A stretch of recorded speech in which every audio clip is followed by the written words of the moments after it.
नमस्कार मित्रों, कुंडली रहस्य ज्ञान चैनल में आपका स्वागत है। जैसा कि अभी एक सीरीज चलाई जा रही थी, आज उस सीरीज का अंतिम वीडियो है। यानी कि आज मीन लग्न में कौन कौन से ग्रहों को किस प्रकार के फल देने की जिम्मेदारी प्रदान की जाती है उस ग्रह के द्वारा, यानी लग्नेश के द्वारा, उस पर चर्चा करेंगे।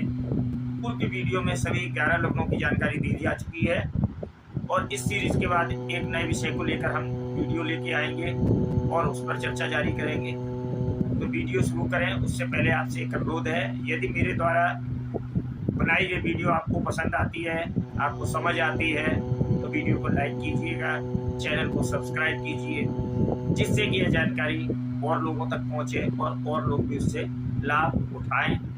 तो आइए कुंडली विवेचन के बारे में आज हम मीन लग्न में कौन कौन से ग्रहों को गुरु बृहस्पति देव के द्वारा किस भाव के कौन सी जिम्मेदारी दी जाती है उस पर चर्चा प्रारंभ करते हैं। जैसा कि मीन लग्न यानी कि 12 नंबर लग्न में क्या लिखा होगा, 12 नंबर यानी कि मीन राशि। तो अब हम और राशियों को इसमें स्थापित करेंगे। द्वितीय भाव में आ जाएगा 1 नंबर, यहाँ आ जाएगा 2 नंबर, या 3, या 4, या 5, या 6, या 7, 8, 9, 10 और 11। तो इस प्रकार से मीन लग्न में हमने सभी राशियों को स्थापित कर दिया।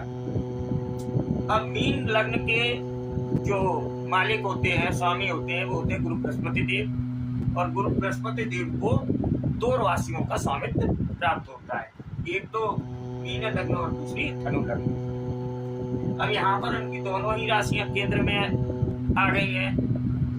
तो लेकिन यहाँ पर गुरु बृहस्पति देव लग्नेश हैं, तो ऐसी स्थिति में जातक को शुभ फल प्रदान ही करेंगे और खुद ही एक शुभत्व वाले ग्रह हैं। सबसे ज्यादा 5 भाव के कारक तत्व भी उन्हीं के पास है।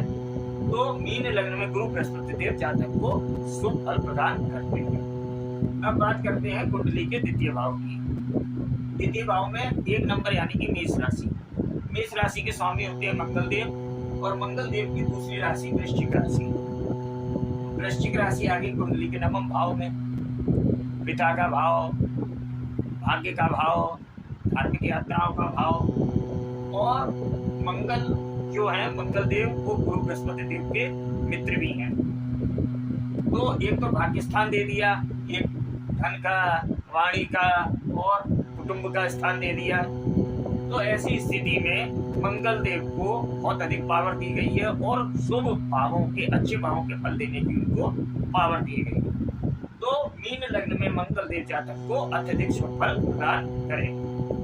अब बात करते हैं कुंडली के तृतीय भाव की। यहाँ 2 नंबर यानी कि वृषभ राशि। और वृषभ राशि के स्वामी होते हैं शुक्रदेव।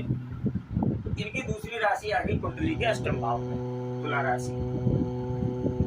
अब जहाँ गुरुदेव देवताओं के गुरु हैं, वहीं शुक्रदेव जो है दानवों के गुरु हैं और दोनों में शत्रुता का भाव है। तो ऐसी स्थिति में गुरु बृहस्पति देव ने यहाँ पर मेहनत का भाव दे दिया और यहाँ पर क्या है का बिल्कुल अंधकार का भाव दे दिया, दुखों का, कष्टों का, मृत्यु का। तो मीन लग्न की कुंडली के जातक को शुक्रदेव अशुभ फल प्रदान करेंगे। उनको क्या जिम्मेदारी दी गई गुरु बृहस्पति देव के द्वारा कि अशुभ भावों के फलों के प्रदान करने की जिम्मेदारी बृहस्पति देव ने शुक्रदेव को प्रदान की है। अब बात करते हैं कुंडली के चतुर्थ भाव की। यहाँ पर 3 नंबर लिखा होगा यानी कि मिथुन राशि। अब मिथुन राशि के स्वामी होते हैं बुध देव और बुध देव की दूसरी राशि आ गई कुंडली के 7वें भाव में। और यहाँ पे आ गई मूल त्रिकोण राशि, ये मारक भाव हो गया और ये चतुर्थ भाव माता का, वाहन का, सुखों का। और गुरु बृहस्पति देव के संग बुध देव का समभाव है, शत्रुता का भाव नहीं है, एक समभाव है, मित्रता के भाव को ही लेके विवेचन किया जाता है। तो ऐसी स्थिति में बुध देव जातक को शुभ फल प्रदान करेंगे, अशुभ फल तो प्रदान नहीं करेंगे। अब बात करते हैं कुंडली के 5वें भाव की। 5वें भाव में कर्क राशि 4 नंबर, और चंद्रदेव को एक ही राशि का स्वामित्व प्राप्त है, वो भी संतान का, शिक्षा का, पूर्व जन्म के फलों का। तो ऐसी स्थिति में क्या होगा, चंद्रदेव जातक को शुभ फल प्रदान करने की जिम्मेदारी जो है चंद्रदेव को सौंप दी गई है। अब बात करते हैं कुंडली के छठे भाव की। छठे भाव में 5 नंबर यानी कि सिंह राशि। अब सिंह राशि के स्वामी होते हैं सूर्यदेव। सूर्यदेव को भी एक ही राशि का स्वामित्व प्राप्त है। और यहाँ पर क्या हुआ कि रोग, ऋण, शत्रु और कंपटीशन, ये सारे यहाँ पर भाव दे दिए गए। तो ऐसी स्थिति, लेकिन है मित्र, तो ऐसी स्थिति में एक ही राशि का स्वामित्व प्राप्त है और देवग्रह है, राजा है, तो सूर्यदेव जातक को मिश्रित फल प्रदान करेंगे। अशुभ तो नहीं करेंगे, क्योंकि यहाँ पे आगे क्रूर ग्रह है, शत्रुओं का नाश भी करेंगे। तो ऐसी स्थिति में जातक को मिश्रित फल प्रदान करेंगे अगर शुभ स्थिति में होंगे। अगर बहुत ही अशुभ स्थिति में हो जाते हैं तब भले ही जातक को अशुभ फल प्रदान करें, वरना मिश्रित फल जातक को प्रदान करें। अब बात करते हैं कुंडली के एकादश भाव की। शनि देव को एक तो एकादश भाव दे दिया और एक कुंडली का द्वादश भाव।